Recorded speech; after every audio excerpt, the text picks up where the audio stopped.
ლარჭემი მარგალიურ ხაიხურ მიოგამურრე, თის ლარჭემიშ ტყაში ორთუნა, ლარჭემ გვაიაშ სამარგალიოს ჩანს, թե მიოგამურშო ლარჭემს დამორჩის ჭკირუნდეს, სამარგალიოს რდუს სუმ ხუდ დო ამჟღერამ ლარჭემები, ლარჭემიშ ღერებს მეჭიფაშე მეშხვაშე დო მებანე ჯოხოდუ, ლარჭემი ჭყიშეფიშ ინსტრუმენტო იკოროცხუდ მარა დიერადო სხვადასხვა ხაიხურ დღახუებს ხოლი ირინუანდეს, ამდღანერს სამარგალიოს ეთნოგრაფიულ ირინას ლარჭემ დინაფიჯ გუარე.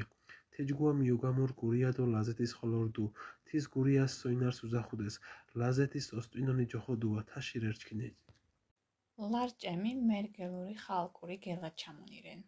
ჰეია ლარჭემი ჯოხონი მტკაშენ იქუმან. ლარჭემი გოლაში მერგელონას იჩანენ. ჰა გელაჩამონიშენი ლარჭემის თველის ჭკირუნდეს. მერგელონას სუმ ხუდ დო ანჟღერონი ლარჭემეფერდუ. ლარჭემიში ღერეფეს მეჭიფაშე, მეშხუაშე დო მებანე ჯოხოდუ. ჯიფემ ჩხუდო ბანიში ხომაფეში ღერეფე. ლარჭემი მჭკეშეფეში ენსტრუმანი იშინედუ. მარა ჭანდა დო ჩქვადოჩქვა ხალკური ბაირამეფესტი გელაჩამდეს. ანდღანერი მერგელონაში ეთნოგრაფიული სკიდალას ლარჭემი გონდუნერის თერირენ. ჰასტერი გელაჩამონი გურია დო ლაზონასთი რდუ. გურიას ემუს სოინარი უწუმერდეს. ლაზონას ოსტვინონი ჯოხოდუია იჩკინენ.